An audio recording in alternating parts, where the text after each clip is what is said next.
Everybody. Welcome to this meeting that we are having entitled Urban Adaptation to Financing Urban Adaptation. We are very pleased to have you here for this day-and-a-half meeting, and we encourage you as participants to join in with our panelists as we go through the days. I'd like to turn to co-chair of this meeting, Mauricio Rodas, what we call Mayor Emeritus of Quito, as well as currently a fellow at the University of Pennsylvania. Mayor Rodas. Thank you so much, Jeannie. We are delighted to be with all of you today, starting this 1.5 day of workshop and different sessions with experts from around the world to discuss the very important issue of urban adaptation finance.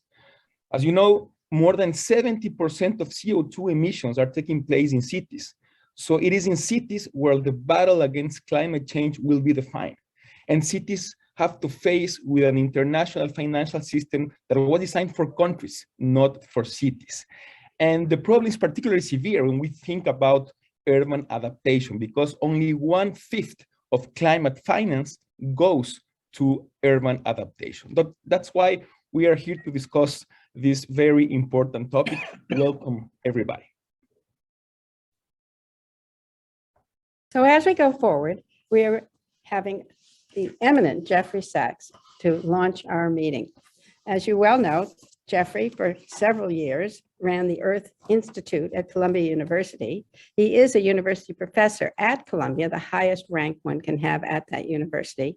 And he currently is chairing the Center for Sustainable Development.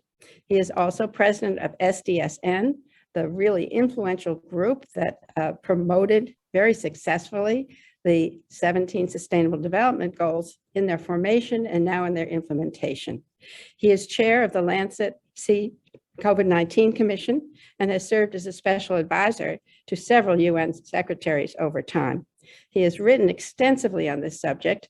I believe his happiness report has just been issued, and his most recent book is The Age of Globalization, Geography, Technology, and Institutions. Jeffrey, please help us start this meeting. Jeannie, thank you so much. Thanks for honoring me with this lead-off position to say a few words about a complicated and urgent topic. Unfortunately, there are so many urgent topics in the world today. We're being overwhelmed by urgency, but it's so important that you are getting together this group of experts to think about this issue. As we just heard from the mayor, urban climate adaptation will be central to human well-being in a world in which 70% or more of the world's population by mid-century is living in cities and no doubt suffering from what will most likely be well above 1.5 degrees Celsius warming by that date. We are not on track to meet any of our climate targets. We're in the 30th year of the UN Framework Convention on Climate Change. We have not succeeded in any objectives to date, and we are continuing to struggle. I would say the adaptation issues are crucial because though we need mitigation to stop the rate of warming, what is now an accelerated rate of warming to more than 0.3 degrees Celsius per decade, probably twice the average of the preceding 40 years at best estimate. We're going to be living in a world of deranged and dangerous climate. Every day we hear of unprecedented climate disasters, rain bombs, heat waves, droughts, floods, forest fires of unprecedented proportions. And we're only at 1.2 degrees Celsius warming, and we're going to be much higher very, very soon. So all of these disasters will continue to intensify. And we have reason to fear that we will experience a multi-meter rise of sea level sometime in the next century, even faster, quite possibly. We don't know the time scale, but we do know that the West Antarctic ice sheet is in dire condition. It is the buttressing that stops a massive multi-meter rise of sea level is being eroded by the warm waters of the Southern Ocean, and catastrophe could come to hundreds of millions of people who live in deltas and low-lying areas around the world. So the needs are vast, and the subject of urban financing as it intersects with these needs is also vast, because I would say that the topic of urban finance is, in general, a major and vexing problem. All over the world, urban infrastructure is not sufficient, even aside from the amplified challenges of climate adaptation. We have a billion people or more living in slum conditions. We have infrastructure that is absolutely not keeping pace with the rate of urbanization. This is especially true in the fast-growing cities of Asia and Africa, where population is doubling basically on a decadal rate, and the largest megacities in the world will all be located in future years. And urban finance is an unsolved problem just against the backdrop of rapid urbanization. Adaptation raises many, many analytical challenges and policy challenges in addition to this. So let me mention them very quickly. I know I'm just the start of 2 days of discussion among experts. First, we don't have a good, serious compendium of needs. We don't have a systematic scorecard for cities on how to assess adaptation needs. We're in uncharted territory. Most cities do not have a mapping of climate change probabilities to issues like water, heat waves, public health, quality of air and air pollution interacting with climate change, and many, many other topics. So I see it, of course, in my own city, New York City. We're 10 years after Superstorm Sandy. We have no resolution or agreement on how that superstorm should be interpreted for our future adaptation needs. There are mega projects on the table that are not agreed, tens of billions of dollars still in debate, and that's one city after one storm. So there isn't a clear roadmap for cities in identifying adaptation needs. And if this group could help to prepare such a roadmap, that would be absolutely splendid. I would add integrating the adaptation and the mitigation approaches is also critical. Cities have another agenda, which is to decarbonize. So adaptation and mitigation have many points of contact. To some extent, they can be separated.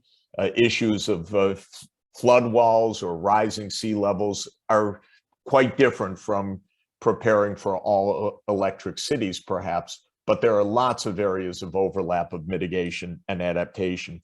And cities in general don't understand their mitigation needs either. Another topic is the policy instruments to face the adaptation needs. To what extent are they financing issues versus other kinds of policy issues, such as zoning issues or other kinds of regulatory issues, or ways to engage the insurance sector, for example? an obvious example of adaptation is to stop building in floodplains, perhaps the most typical kind of debate in the United States context. That is, to an important extent, a zoning, regulatory, and insurance issue, not a finance issue per se. So to what extent can the adaptation challenges be addressed through which kinds of policies? To what extent do they need outlays of finance per se? For example, break walls or flood control mechanisms, or storage for water and sewerage, and so on. Third question for me is, what level of government is the appropriate level for financing? Because it may be an urban challenge, but it may be outside of the capacity of a metropolitan area or a city, still less to undertake the large-scale financing that's needed. These may be national or even multinational challenges. So what is the level of government to which we should assign finance? What makes adaptation financing especially vexing is that in most cases, not all, but most cases, there is no cash flow return to the activity. There's only a prevention of costs. And so to that extent, this is not project financing with dedicated revenue streams. This is from general budget outlays and in need of innovative forms of finance, perhaps new taxes, new kinds of levies, and so on, that may be beyond the jurisdictional means of city governments. So what level of government is needed? Then I would say comes the question of project design and finance. These are very complicated projects in general. Adaptation projects involve not only the money involved, but tremendous questions of land use, community participation, choice, equity, and so forth. And how can such complex projects actually be undertaken? One normal idea is that these are not typical bond finance or bank finance projects, but requires some kind of green banking, some kind of development finance institution. We have a number of those at state and city level throughout the United States. From what I sense, they are quite successful. They do things that commercial banks and bond markets by themselves don't do. So should we scale up tremendously the role of development finance institutions, including public banks, green banks, the role of multilateral development banks, and so forth? My best guess is that the answer is yes to that the traditional financial instruments won't be sufficient to handle these complex projects. Then there is a very general question of what to do with and for developing countries, because the overarching problem on climate finance, both mitigation, adaptation, and responses to losses and damages, is that the developing countries, and especially the low-income countries and the lower middle-income countries, which together are almost exactly half of the world's population, 4 billion people in 82 countries, do not have the means, whether it's at the national level or at the local level, to finance the both mitigation and adaptation investments that are needed. So far, all discussion and attempts at the global level to engage in new institutional means of global development financing for climate have fallen disastrously short of promises and needs. The famous $100 billion of climate finance that the rich countries promise to the developing countries is, first of all, it's not right to say it's a derisory sum, but it's a small amount compared to what's really needed. And yet even that 100 billion, with a 12-year lead time from the time that Hillary Clinton announced it as Secretary of State in Copenhagen COP15 until today, has not come close to being achieved. And that's even when you let the rich countries keep the scorecard, because they fake the numbers, but they couldn't even fake it to $100 billion. So climate finance in general remains a debacle at the global level. Half of that 100 billion per year was meant to be adaptation, but it's a less than 50% share of what is a absolutely inadequate flow of funds. And so we don't have the international framework for this.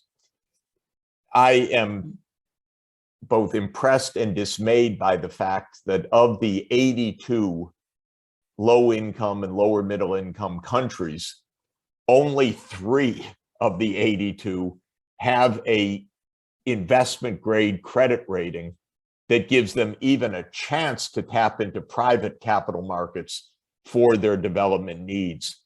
So the upshot is that, again, at least half the world lacks the basic access to financing to be able to undertake the investment needs. I would add that with the increasing frequency and scale of disasters actually occurring that can be attributed to human-induced climate change, we also have no historical accountability. We have no historic responsibility. We actually have no losses and damages mechanisms approved under the Paris Agreement. So there is no way in which poor countries that are reeling under the assault of ongoing climate change have any recourse to the help that they need, both to respond to the immediate disasters and to build back better in a resilient and adaptable manner. So these, I think, are the key points that I would put on the table. What are the adaptation needs? Can we come up with a kind of scorecard or handbook for city governments to identify these complicated and often unprecedented needs? How do they relate to the mitigation challenge? Because we have a broader transformation that is needed in our cities. To what extent are these regulatory policy prescriptions, or are they real financing outlays? Because both are instruments that can be used. To what extent can financing be left to the cities, or are financial responsibilities inherently national? To what extent can financing be left to the banks and the bond markets, rather, or should they be put in the hands of specialized institutions such as green banks? And how are we going to address the state of affairs in which the climate is worsening dramatically, the losses and damages are mounting, and the flow of financing from the rich countries to the poor countries is chronically underperforming? Well, I expect that in a day and a half, you're going to settle all those issues. I will be all ears. Let me just add that my own role in the UN these days is to look at international financing for the low income and lower middle income countries to achieve sustainable development, meaning the SDGs and the Paris Agreement. I'm co-chairing a task force for the Secretary General on these issues. So I will be extraordinarily keen to help support the recommendations that you come up with in this workshop. Thank you very much. And back to you, Jeannie. Oh, Thank you very much, Jeff. You really have set the tone for what we're trying to do today with this meeting.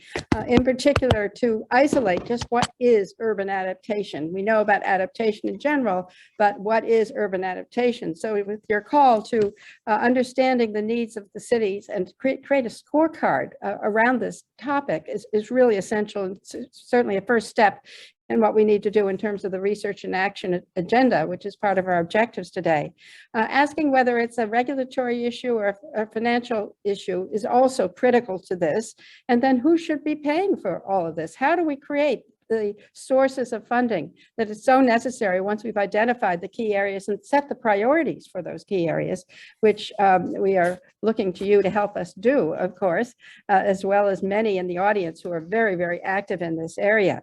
Should we leave it to the cities themselves?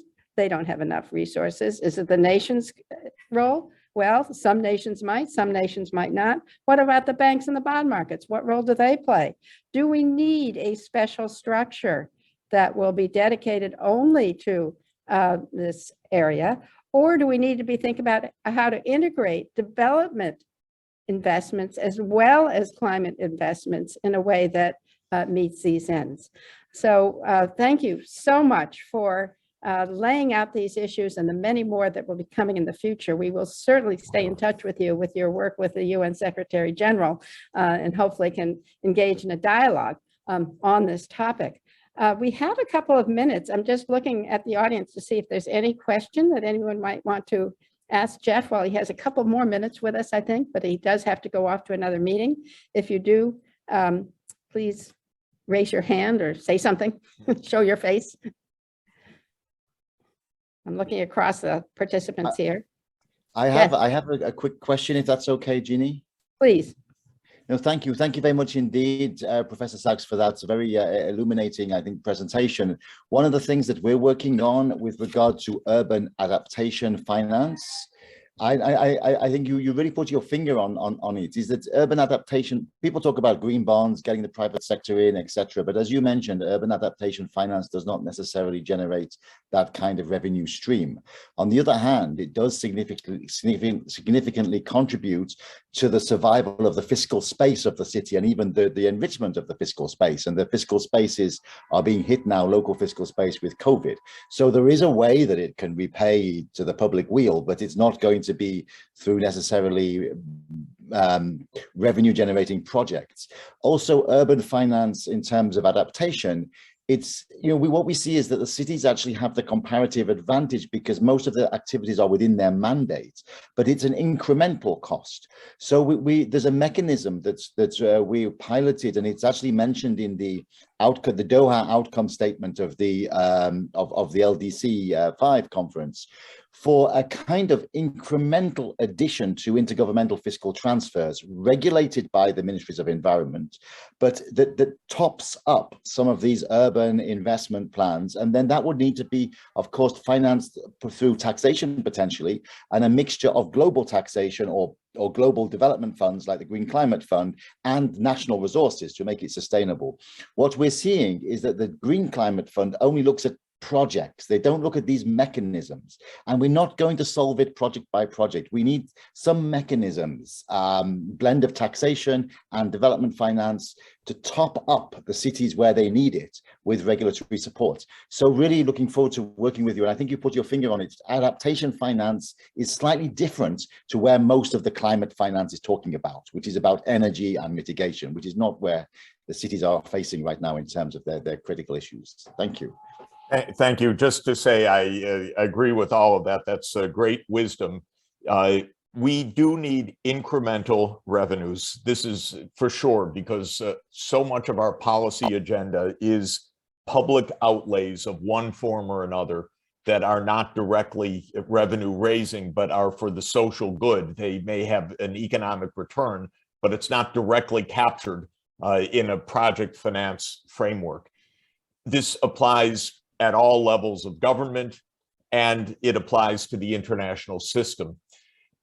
I think that at the international level, we need to mobilize new forms of finance, not only unlocking more of the private sector finance, but I've recommended simply using a carbon levy system that could be quite modest, where the rich countries, I don't remember exactly my latest numbers because I have had slight variance, but something like $4 a ton or $5 a ton for the high income countries of CO2 emissions, and half of that for the upper middle income countries, generates around $100 billion a year of outright finance, which then, by the way, could be leveraged further to make low interest loans rather than direct levies. So you could finance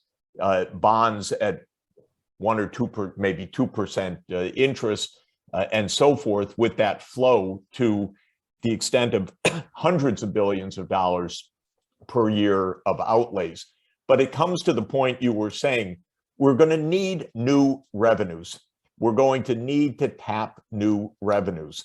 And this is true at the national level everywhere. It's true at the global level for rich country net financing of the developing countries. It's a hard agenda. And especially in the US, our whole country is devoted to tax cuts. Our whole political system is oriented around the rhetoric of tax cuts. And we saw that Biden's proposals were stopped precisely on the finance side of the proposals. There were just enough Democrats that said, I don't think we should raise the corporate income tax. I don't think we should raise wealth taxes and so forth. And that's what stopped the proposals flat in their tracks. So you put your finger on it. Let's work on coming up with some workable solutions. And Jeannie, thank you so much. I'm going to have to run for my 9 o'clock, but I'm really looking forward to the outcome of this great brainstorming. Oh, well, thank you so much, Jeff. We'll be back in touch with you. I see several questions are here from Rich Quatermain and Carla Mays and Melissa Brown, but we'll address those in the next panel who are going to be reacting to your talk. So wonderful. This is being recorded. We'll send that recording to you so you can see the reactions. Bravo. And bravo to you. Thank you very much for coming with us in this time. We really appreciate it. Thanks, everybody. Great to be with you. Congratulations.